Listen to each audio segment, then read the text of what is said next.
One of the main things that we're seeing as an easy way for content creators to get brand deals or get money through the door as a small creator is UGC content. UGC. The thing about when I hear UGC content from you, sometimes I know what UGC content is, but I feel like the way I understand UGC and the way you understand it is completely different.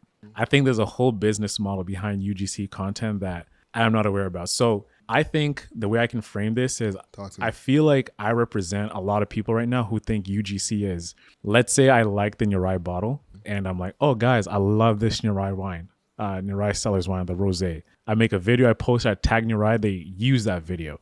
But it's me just doing it because I'm a fan, right? But there's not a lot of people who are just going to, hey, I love the Nirai bottle, right? So for them to say, let's use a UGC strategy as a new creator or as a business, that's where I get confused. Is like, how can I as a business tap into the UGC economy and get people to make content around my product or service? So do you get what I'm saying? For sure. Yeah. So I'll explain it from a business perspective. The goal as a business is to consistently have net new content come out about your business. Yeah. You know, you can ask for customer testimonials, and that's a great thing to have. Yeah. Being able to predictively have content that engages the audience, hooks them in, has them understand what the product is, and then have the action being told to them to actually go and buy it is a totally different ballgame. That basically is an advertisement. You know, it's an advertorial of content or for a brand. You know what I'm saying? So I think that is the difference between a UGC piece of content and like a testimonial, and it's the ability to consistently have it coming in. So that's where like the real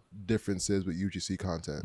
You know, being able to consistently get it. So if I'm a person, let's say I run Linktree and I'm running ads to get new people to sign up to Linktree, I'm gonna need someone to talk about it. You know, that's where UGC content comes in. So if I'm a small creator, let's say I have 1,000 subs on YouTube, even less, let's say I have 100 subs on YouTube, but I'm good at communicating, I'm good at storytelling. I can reach out to Linktree and say, hey, I see that you're creating ads and you need more content to go out. I create UGC content. I charge $200 for a video and I'll go and make it for you. And that's the tricky part, right? So you said as a YouTube creator, I'm already making content. When I think about UGC content, I'm thinking from an aspect of it's spontaneous. It doesn't look forced. It looks very natural, right? When you bring on a creator, you already know they're a creator already. So how natural does it look when they talk about my product? So how do you overcome that? Because of UGC, maybe this is where I'm learning from you. So that's what I'm trying to understand. UGC is supposed to look accidental, like where, wow, I can't believe this is a great drink. I love this, man. I love going to that place. And you clip that video and you use that as a marketing tool. It doesn't have to be accidental. It doesn't have to be accidental? Nah, it could be very on purpose. And it's like, I'm making this video to let you know about this because it's going to be of value to you. You know? But wouldn't you say that's like a creator making something for a brand instead of just UGC content? It's the exact same thing. So they're synonymous. They're synonymous. They're synonymous. So it's literally making ad for a client. That's what it is. Okay. So it's pretty much getting a brand deal then. You have to be specific about it because a brand deal is usually for that creator's audience, whereas UGC is for that brand's advertising. You know what I'm saying? So I'm launching a Facebook ad and I want someone to look good in my products. So I'm giving them content to use as a ad for that Facebook ad. You know what I'm saying? That's the difference. And for creators, it's an easy way because here's the thing about it is that sometimes you don't even need to be in the video sometimes. If I have a bag brand, I could take video without myself being in it and just showing it with my hands, you know, showing the different components of the bag and still get paid for that, just like a regular brand deal would. So there's a lot of options that come with, you know, having a UGC opportunities. Yeah, and that's the tricky part, right? Is like distinguishing is if it's a brand deal or if it's just someone like me. I'm like, okay, I don't have a big following. I see Herschel Supply and I'm like, oh, I have a Herschel Supply bag. Let me make a video about it. And I send it to them and then I make money out of it. So someone can be like, oh, like, did Herschel sponsor you to make a video about them? Like, you know, what happened with that? So do I have to be let's say I have the Herschel bag, I make a video, I send it to them. That is just accidental. And then there's actually like the intention part of it, where if you have no audience, you have nothing, you can utilize UGC to make money by reaching out to brands and saying, I will make this video for you. I will make this Instagram reel for you talking about what you're doing. and etc. Is that the way it works? Yes. So net new, no audience, 0 followers, make videos, send it out, get paid. Yes. That is such an easy bag. Exactly. Like, it's literally just having systems in place. yeah. You know? I didn't know that's how it worked, to be honest with you, man. Like, as a creator, I've always been confused about this. I'm always thinking it's accidental content that I just spoke about on the podcast, like Nurai. Like, imagine we're just drinking Nurai right now, and then it's good, and Nurai, oh, like, hey, Nurai, you're gonna use this video for your ads? Completely natural, completely just in the moment, and I can feel that this person is actually enjoying my wine, you know? So that's where I kind of get concerned as a brand is, does this look forced? Does this look natural? Does this look, especially if this is like someone who's like a creator? Yeah, it's just like that element of it, like that line of natural, or does it look forced because you want to make money from this UGC ad? And that's the difference between good and bad ones. You know, there's just like an actor, basically. It's acting, to be specific. And that's the thing. If you watch a show and you're like, yo, this actor is but Yeah. they're not good at all. It's the same thing with UGC, right? When you look at somebody and think, oh, this is just a UGC ad. And we're getting to that point, you know? Originally, it was meant to look like a testimonial. And now it's getting its own niche where people know that it's an ad. People know that this is not an accidental thing, but it makes so much sense because this creator can tell the story right. You know? Yeah. That's the difference. I saw that with this one chick doing an ad for Casper, like a UGC ad for Casper. So she actually started a whole brand for UGC products.